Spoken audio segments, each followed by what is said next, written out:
기도하지 않습니까? 그들의 아픔을 교회는 왜 돌아보지 않습니까? 얼마나 더 많은 사역자가 필요합니까? 부끄러운 것도 모르고 전도사 두재요. 내가 내 직무를 다 하고 있지 못하다는 부끄러움도 없이 부목사를 두재요. 예루살렘 교회는 몇 명으로 충분했는데요. 왜 대답을 안 하세요? 몇 명으로 충분했는데요. 성령 충만하고 칭찬받는 7명의 집사로 충분했는데 그 많은 사람들이 도대체 뭐 하는 겁니까? 재직해 모이니까 40명이에요. 성도의 반이 재직이에요. 그 재직들은 뭐 하는 겁니까? 재직이 40이면 적어도 교회 성도가 한 400은 돼야 되는 거 아닙니까?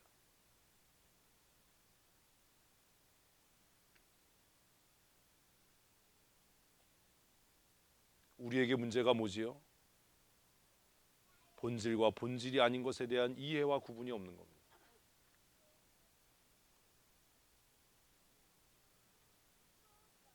지난 주간에 설교를 준비하면서 그런 기도했습니다. 하나님, 예루살렘 교회는 7명으로 충분했는데요. 우리 교회는 왜 이러지요? 목사 하나에 장로 둘에 권사 집사가 수두룩 빽빽한데 우리 교회는 왜 이러는 거지요? 뭐가 문제지요? 허다한 성도들이 몰려들고 베드로의 한 번 설교로 3,000명씩 5,000명씩 회개하고 교회가 부흥하는 그 가운데 예루살렘 교회는 꼴랑 집사를 몇 명이요? 7명 세워서 이 문제가 해결이 됐는데 하나님, 우리는 도대체 뭐 하는 거지요?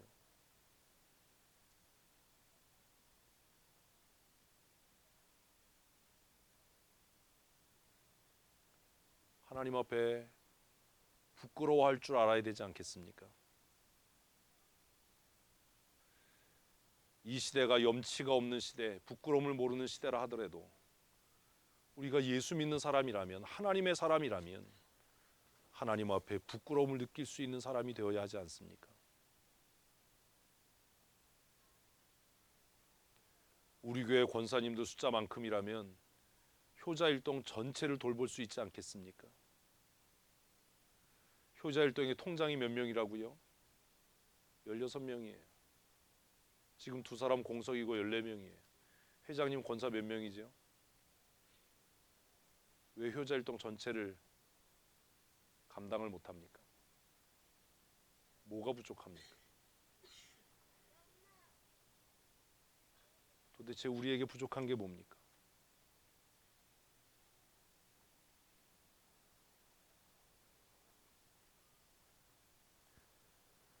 포기할 수 없는 본질이 있습니다.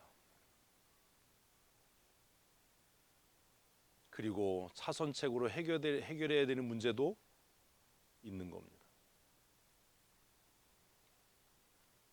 우리의 믿음의 선배였던 예루살렘 교회는 그래서 탁월한 선택을 했습니다. 목사님은 말씀 전하는 일에만 집중해 주십시오. 나머지는 우리가 다 책임지겠습니다. 앞으로 교회 안에서 못되는 사람이 없도록, 소외되는 사람이 없도록, 구제가 공정하게 행해지도록 우리 7집사가 이 문제를 해결하겠습니다.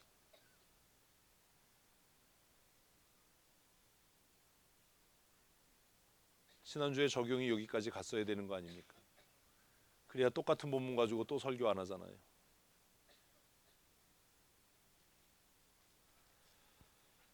성도에게는 신분적인 이중성이 있습니다.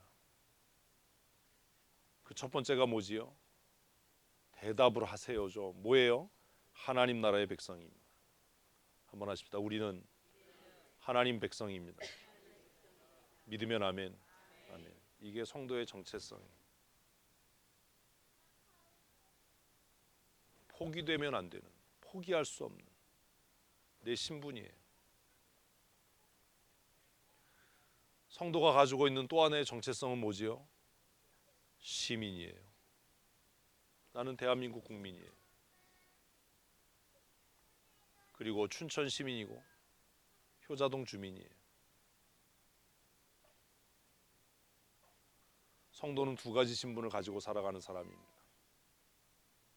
하나는 하나님 나라의 백성으로서 포기할 수 없는 신분입니다. 또 하나는 이 땅에 속한 시민으로서의 신분입니다. 이 땅에 속한 시민으로서의 신분은 상황에 따라 변할 겁니다. 제가 미국으로 이민 가면 저는 미국 국민이 되겠죠. 제가 효자동을 떠나서 타 지역으로 가면 서울 시민이 되든 광주 시민이 되든 어떤 군민이 되든 하겠지요. 그러나 그런 상황에서 유일하게 변하지 않는 본질적인 내 정체성은 뭐라고요? 하나님 나라 백성 아닙니까? 그래서 우리의 인생을 지탱하는 두 개의 기둥 중에 변하지 않는 확고부동한 기둥이 있다면 하나님 나라의 백성으로서의 신분 아닙니까? 아멘 하는 사람만 천국 갑시다. 그래도 안 해. 마음대로 하세요. 여러분 잊으면 안 돼요. 왜 예수 믿으면서 사는 게 힘든지 아세요? 이 두 개의 정체성이 혼란스러운 거예요. 잊으면 안 돼요. 뭘 잊으면 안 돼요? 내가 천국 시민권을 가진 자라는 것. 아멘. 변할 수 없는 거예요. 빼앗길 수 없는 거예요. 이 나라에서 추방당한다 하더라도 우리나라가 정치적으로 어떻게 변화돼서 설교하는 게 법적으로 금지가 되고 탄압받는다 하더라도 저는 그 일을 멈추지 않을 거예요. 왜? 나는 천국 시민권자이니까요.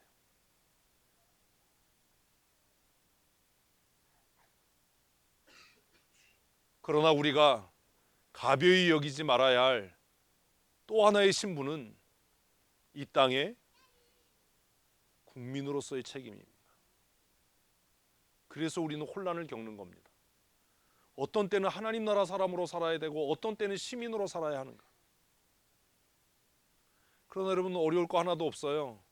우선순위는 항상 뭐예요? 천국 백성이에요. 천국 백성. 이 우선권이 설정되지 않으면, 정해지지 않으면 그 사람 천국 못 갈 겁니다.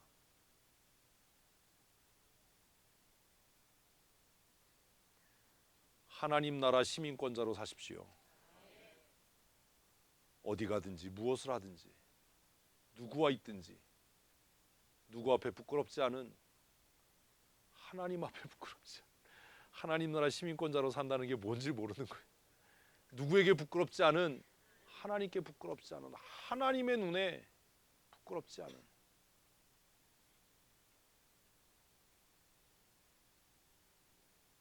많은 청교도 목사들이 화형당하고 교수형당하고 목이 잘려서 참수당하는 이 땅에서 죄인으로 그들의 삶을 마쳤다 하더라도 이 땅은, 이 세상은 피해 여왕이라고 불렸던 블러드 메리에 의해서 그들을 정죄하고 죄인으로 이 땅의 삶을 끝내게 했다 하더라도 하나님께서 보실 때 그들은 선하고 의로운 청직이 아닙니까?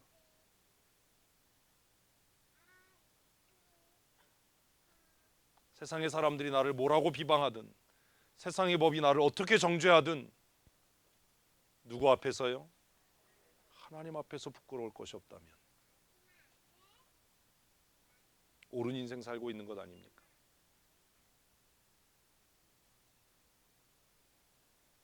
이것을 잊지 마십시오. 그러나 또 하나 잊지 말아야 할 것은 우리의 육체가 살아있고 호흡하는 동안에는 무엇으로서요? 시민으로서의 책임과 의무를 다해야 합니다. 탈세하지 마십시오. 불법을 저지르지 마십시오. 세상의 법을 어기지 마십시오. 가난한 자와 연약한 자에게 무례하게 굴지 마십시오. 마땅히 구제해야 될 자를 못 본 척하지 마십시오. 선을 행할 기회가 있다면 적극적으로 그 기회를 활용해서 선을 행하십시오. 그것이 시민교인으로 합당하게 사는 겁니다. 한국 교회는 시민 교인으로서의 역할을 다하지 못해서 세상으로부터 질타당하는 것 아닙니까? 여러분, 우리 춘천 성도교회는 우리만을 위한 교회입니까? 효자 일동을 위한 교회여야 합니까? 춘천 성도교회는 우리만을 위한 교회여야 합니까? 춘천 시민들을 위한 교회여야 합니까?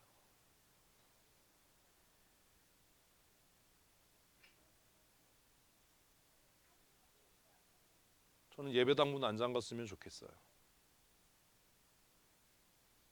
누구든지 언제든지 들어와서 기도할 수 있었으면 좋겠어요. 하루 24시간 예배당에 들어오면 조용한 찬양곡이 울려 퍼졌으면 좋겠어요. 술 먹고 주정하는 사람이라도 와서 하나님 앞에 넋두리하고 갈 수 있는 그런 교회였으면 좋겠어요. 문 잠궈놨다가 주일에만 문 열어서 우리만을 위한 우리만의 교회가 아니라 모든 사람들을 위한 교회였으면 좋겠어요. 그게 지역교회로, 지교회로, 시민교인으로서의 책임을 다하는 것 아닙니까? 저는 우리 교회가 그런 교회였으면 좋겠어요. 성도의 삶은 이중적인 신분을 갖고 있습니다. 그래서 글로벌 리더십 캠프도 예수 믿는 아이들만 가는 캠프가 아니라 예수 믿지 않는 가정에 더 많은 아이들이 가는 캠프였으면 좋겠어요.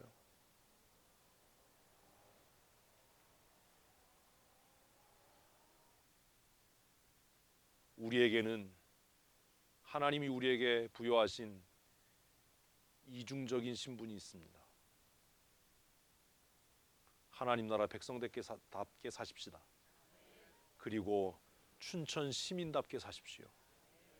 시정에 대해서도 관심을 가지시고 이 지역사회의 어려움도 돌보고 이 지역의 궁핍한 자를 위로하고 상처받은 자들을 격려하고 그들의 손을 붙들어 줄 수 있는 그런 교회였으면 좋겠습니다. 그게 하나님께서 우리를 이 땅에 하나님의 백성으로 부르시고 세우신 목적 아니겠습니까? 이 일을 잘 감당하려면 성도들의 삶을 지탱하는 두 개의 기둥이 있어야 합니다. 그 첫 번째가 뭘까요? 아니요, 말씀 아닙니다. 그 첫 번째는 은혜입니다. 오늘 왜 예배 전에 은혜에 대한 찬송을 했겠어요? 여러분, 아무 생각이 없는 거잖아요. 우리 처음 했던 찬송이 뭐지요? 물가로 나오라. 내 목마른 목을 내가 채우리라. 하나님께서 우리를 부르셨던 것처럼 이제 우리 교회가 효자일동에 지친 사람들에게 교회로 오십시오. 당신들의 필요를 하나님께서 우리 교회를 통해 채우실 겁니다. 물가로 나오라. 곧 내게 오라. 내 목마른 목을 내가 채우리라. 어둠에 헤맬 때 흘리던 내 눈물, 그 눈물을 위해 내가 죽었노라 말씀하시는 그 예수님의 피 묻은 복음을 우리 이웃에게 전해서 예수께 나오십시오. 예수께 나오십시오. 은혜 아니면 살아갈 수가 없는 겁니다. 예배전 찬양은 그런 겁니다. 우리는 무엇으로 사는 사람이에요? 은혜로 사는 사람입니다.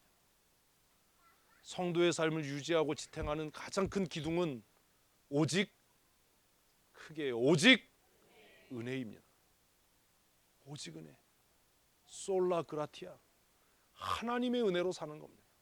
내 능력이나 내 수고나 내 노력으로 사는 것이 아니라 한량없는 은혜, 갚을 길 없는 은혜, 나 같은 죄인을 살리신 그 하나님의 은혜가 우리를 살게 하는 줄로 믿습니다. 찬송에는 그런 은혜가 있어요. 그 은혜를 우리가 시작한 것이 아니라 누가요? 하나님께서 시작한 겁니다. 그래서 우리는 그렇게 찬양하는 겁니다. 뭐라고요? 시작됐네. 하나님의 은혜가 시작됐다. 갈보리 언덕에 예수 그리스도의 십자가가 설 때에 그 하나님의 은혜가 시작돼서 우리를 살게 하는 줄로 믿습니다. 그래서 그 십자가의 은혜가 나 같은 죄인을 살리신 것이요. 그러니 성도의 삶을 지탱하는 가장 큰 기둥은 무엇이어야 한다고요? 오직 은혜입니다. 오직 은혜. 은혜로 사십시다. 은혜로 살아야 합니다. 내 힘과 내 노력이 아니라 오직 하나님의 은혜, 무궁하시고 긍휼이 넘치는 그 하나님의 은혜가 우리를 하나님의 사람으로 살게 하는 줄로 믿습니다. 우리는 이걸 잊고 살아갑니다. 여러분, 지난 한 주간도 하나님의 은혜로 사셨습니까? 내 죄가 드러나고 내 연약함이 드러날 때 뭐가 보여요? 하나님의 은혜가 보여요. 그래서 바울 사도는 뭐가 넘치는 곳에, 죄가 넘치는 곳에 은혜가 넘치는도다. 할렐루야. 그렇게 고백한 것 아닙니까? 내 연약이 드러나고 내 부족함이 드러나고 내 미련함이 드러날 때에 우리는 하나님의 은혜를 경험하게 되는 것 아닙니까? 하나님, 내가 할 수 없습니다. 나는 무능합니다. 나는 무지합니다. 그러니 하나님의 은혜를 사모합니다. 성도는 은혜 아니면 살아갈 수 없는 사람들입니다. 그러니 여러분의 삶을 어디에 세우십시오? 은혜에 세우십시오. 여러분의 삶을 지탱하는 가장 큰 기둥으로 하나님의 은혜를 기대하십시오. 우리가 하나님의 은혜를 기도하고 예배에 나올 때마다 하나님께서 우리에게 넘치는 은혜 주실 줄로 믿습니다.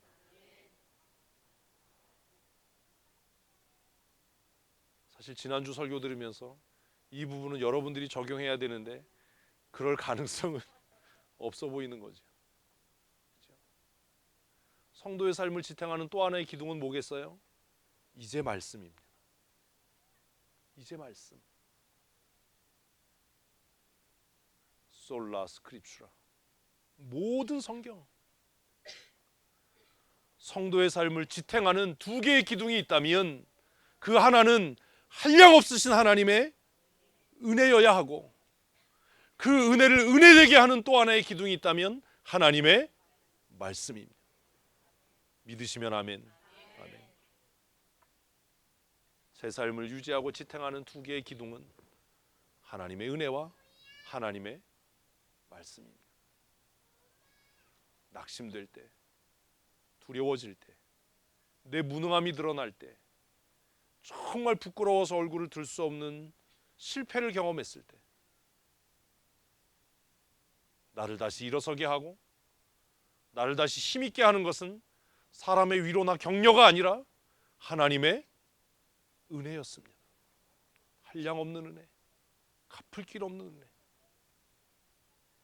그 은혜가 다시 나를 사역의 자리에 서게 하고, 그 은혜가 다시 나를 예배 자리에 나가게 하고, 그 은혜가 나를 살게 하는 겁니다. 그리고 내가 하나님께 그런 은혜 받았다는 것 알아서 이제는 하나님이 내게 주신 지혜와 지성과 시간을 가지고 하나님의 말씀을 읽고 묵상하는 겁니다. 성경은 영적으로 읽는 것이 아니라 무엇으로 읽어요? 이성적으로 읽는 거예요. 내가 성경을 사모하고 읽지 않는데 어떻게 하나님께서 깨닫게 하시겠습니까? 교회가 성경에 대해서 무지한데 어떻게 교회가 개혁되겠습니까? 목사가 설교 시간에 신변 잡기 이야기하고 세상 이야기하고 정치 이야기를 하고 그저 마음에 감동되는 이야기를 하는데 어떻게 교회가 새로워지겠습니까? 말씀으로 돌아가야 합니다. 하나님의 말씀 외에 우리를 살게 할 것은 없기 때문입니다. 그래서 성경을 읽는 겁니다. 그래서 큐티하는 겁니다. 성경 지식을 얻기 위해서, 다른 사람을 가르치기 위해서가 아니라 내가 그 말씀에 붙들리기 위해서 우리는 말씀 앞으로 나아가야 하는 겁니다. 성도의 삶을 지탱하는 보편적인 두 개의 큰 기둥은, 여러분 평생 오늘 이 설교를 잊지 마십시오. 오직 하나님의 은혜입니다. 하나님의 은혜. 그리고 그 은혜를 내 삶에 은혜되게 하는 것은 하나님의 말씀입니다. 하나님의 말씀이 그 은혜가 은혜되게 하는 겁니다. 우리의 인생을 지탱하는, 내 인생을 지탱하는 두 개의 기둥, 그건 명예도 아니고 돈도 아니고 세상의 쾌락도 아니라 오직 하나님의 은혜, 이 죄인에게 한량없이 쏟아내리시는 그 하나님의 은혜가 나를 살게 하고, 그리고 그 은혜가 나를 하나님의 말씀으로 인도하고 이끌어서 그 말씀이 나를 승리케 하는 줄로 믿습니다. 여러분도 그렇게 살았으면 좋겠습니다. 나를 살게 하시는 은혜, 나를 가슴 뛰게 하고 나를 설레게 하는 하나님의 말씀, 그리고 그 말씀을 가르치고 전할 수 있는 특권 주신 은혜. 그래서 저는 어떤 것과도 제가 하나님의 말씀을 가르치고 설교할 수 있는 이 직분을 바꾸지 않습니다. 여러분들에게도 오늘 이 예배를 통해서 이런 은혜가 충만했으면 좋겠습니다. 그리고 수많은 기둥들을 세워가야 되겠지요. 우리의 인생은 달랑 두 개의 기둥으로 유지되는 것이 아니기 때문입니다. 왜냐하면 우리는 시민교인으로 살아야 합니다. 여기에 학문적인 기둥도 있어야 하고 성숙한 인격의 기둥도 있어야 하고, 그리고 대인 관계에 있어서의 성숙한 기둥도 있어야 합니다. 자기가 하는 일에 대한 전문적인 지식도 있어야 할 겁니다. 그러나 이 모든 일을 가능하게 하는 것은 하나님의 말씀입니다. 그래서 바울 사도는 사랑하는 디모데에게 이렇게 이야기했습니다. 함께 읽습니다. 모든 성경은 하나님의 감동으로 된 것으로 교훈과 책망과 바르게 함과 의로 교육하기에 유익하니. 디모데 후서 3장 16절 말씀. 왜 성경을 읽어야 합니까? 왜 큐티해야 합니까? 왜 힘들고 어려운데 성경 해석하는 걸 배워야 합니까? 우리가 설교자도 아닌데, 우리가 목사가 될 것도 아닌데 왜 성경을 전문적으로 읽고 그 말씀을 묵상하고 해석하는 것들을 배워야 합니까? 그래야만 하나님의 사람이 하나님의 사람답게 은혜에 합당한 삶을 살 수 있기 때문입니다. 모든 성경은 하나님의 감동으로 된 것인 줄로 믿습니다. 모든 성경은 우리를 교훈하고 책망하고 바르게 하고 의로 교육하게 유익한 줄로 믿습니다. 그래서 저는 성경을 가르치고 누구든지 성경을 배우겠다 하면 저는 달려갑니다. 그리고 그 다음 절에서 바울 사도는 이렇게 이야기합니다. 이는 하나님의 사람으로 온전하게 하며 모든 선한 일을 행할 능력을 갖추게 하려 함이라. 아멘. 하나님의 말씀을 떠나 행하는 것은 다 죄입니다. 그러니 우리가 시민교인으로 살아가면서 내일이면 또 출근해서 직장에서 직장인으로 살아가면서 우리가 어떤 일을 하든지 우리가 행하는 모든 일은 성경적인 근거를 가지고 있어야만 하는 겁니다. 왜 그렇게 합니까? 성경이 그렇게 말씀하니까요. 왜 모르는 사람에게 호의를 베풉니까? 성경이 우리에게 그렇게 명령하기 때문입니다. 왜 돈 구워주고 달라는 소리 안 하고 이자 받지 않습니까? 성경이 나에게 그렇게 가르치기 때문입니다. 왜 오리를 가자고 하는데 굳이 십리를 갑니까? 하나님의 말씀이 나를 그렇게 강권하기 때문입니다. 우리를 하나님의 사람으로 그 은혜에 합당하게 온전하게 살게 하는 유일한 방법이 있다면 하나님의 말씀입니다. 이 하나님의 말씀이 우리의 삶에 실천되고 구체적으로 적용되려면 여러분 성경을 바르게 이해하고 해석하는 훈련을 반드시 받으셔야 합니다. 성경을 읽고도 무슨 뜻인지 모르고 그 성경을 온전하게 해석할 수 없고 그 성경을 개인적으로 구체적으로 자신에게 적용할 수 없다면 어떻게 그가 은혜에 속한 사람이라고 이야기할 수 있겠습니까? 영성은 기도하고 성경을 아는 게 아니라 그 말씀을 삶에 실천할 때 나타난 것 아닙니까? 여러분 이론적으로 수영을 배운 사람이 수영장에 가면 수영할 수 있겠습니까? 이론적으로 자동차 정비를 배운 사람이 고장나서 멈춰선 자동차를 수리할 수 있겠습니까? 그 이론을 어떻게 볼 때요? 실제로 실천해 볼 때요. 그게 능력 아닙니까? 하나님의 말씀이 정말로 능력이 있는지, 하나님의 말씀이 정말로 살아서 역사하는지 내 삶에 적용하고 실천해 보기 전에는 그 사람의 믿음과 영성에 대해 이야기할 수 없는 겁니다. 뭐 할 때요?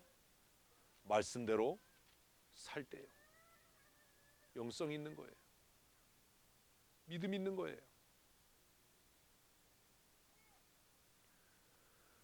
우리의 인생을 지탱하는 가장 큰 기둥 은혜는 우리가 임의로 정할 수 있는 일이 아닙니다. 그러니 우리는 하나님께 은혜 주시기를 간구해야 할 뿐이지요. 그러나 또 다른 기둥 뭐요? 말씀은요, 누가 수고한 만큼, 내가 사모하고 수고한 만큼 하나님이 주시는 은혜입니다. 그러니 하나님 은혜 주십시오라고 기도하는 일은 그렇게 많이 안 하셔도 됩니다. 이제 우리가 뭐 해야 된다고요? 말씀을 묵상하고 연구하기 위해서 하나님이 우리에게 주신 지혜와 이성을 사용해야 하는 겁니다.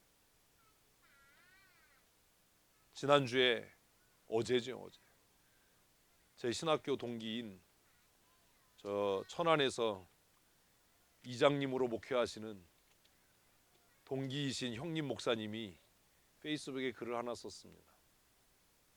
기도는 우리를 더 많은 죄를 짓게 한다. 뭐라고요? 기도는 우리를 더 많은 죄를 짓게 한다. 쭉 읽어봤어요. 전제가 그거예요.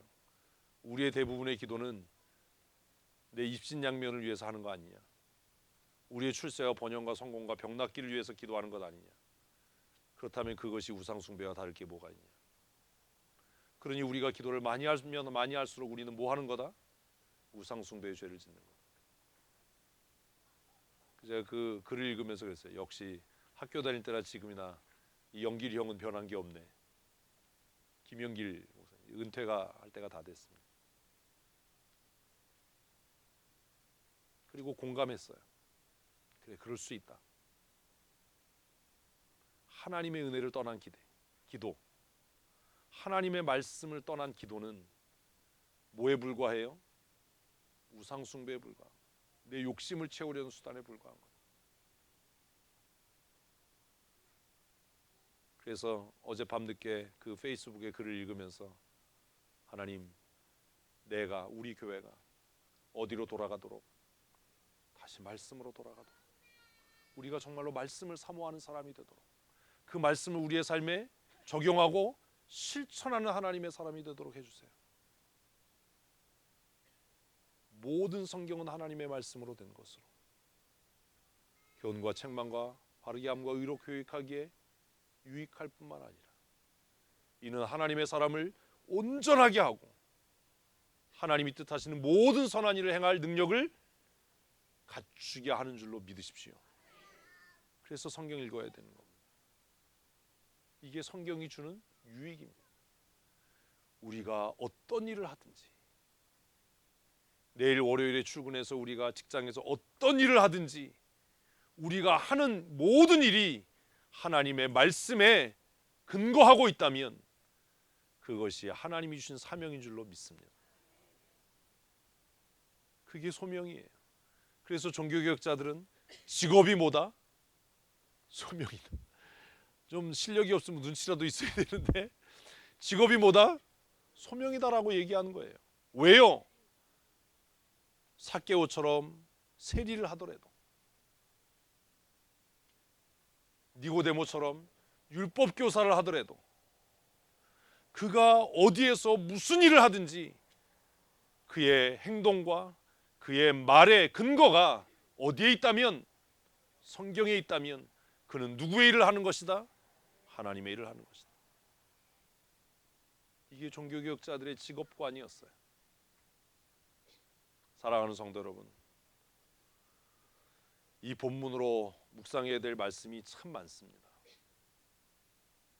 지난주에 설교를 끝내고 나서 고민이 참 많았습니다. 뭔 소린지 이해했을까? 알아들었을까? 이 말씀을 교회 개인의 삶에 구체적으로 적용할 수 있을까? 그래서 사실 목요일까지 고민했어요. 뭘요? 이번 주에 스데반의 순교를 설교해야 되는가? 아니면 1절부터 7절까지를 다시 해야 되는가? 정말 고민을 많이 했어요. 그리고 결정한 거예요. 금요일에.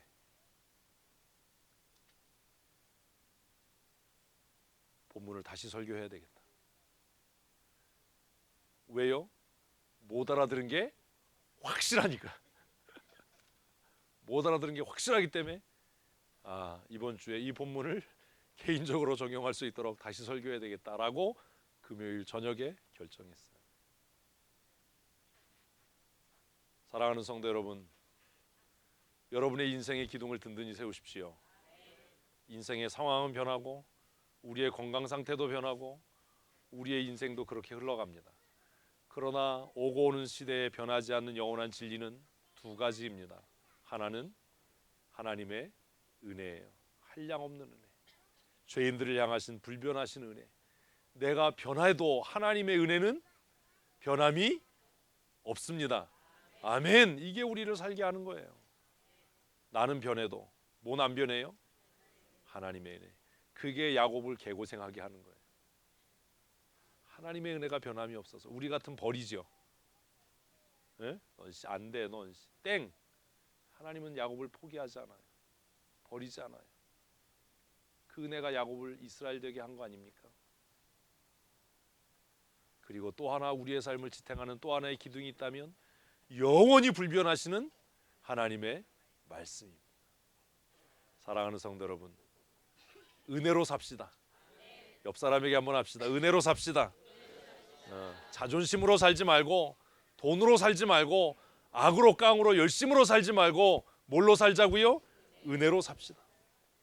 또 한 번 인사합시다. 말씀으로 삽시다. 누가 뭐라고 해도 사람들이 다 등을 돌리고 비난하고 욕해도 내 삶을 무엇으로 검증할 수 있다면 말씀으로 검증할 수 있다면 내 삶이 하나님의 말씀으로 설명될 수 있다면 두려워하지 말고 낙심하지 말고 말씀으로 삽시다. 저와 여러분의 삶을 지탱하는 이 두 큰 기둥, 오직 하나님의 은혜로, 오직 하나님의 말씀으로 승리하는 믿음의 사람들 되시기를 축복합니다. 함께 기도하시겠습니다.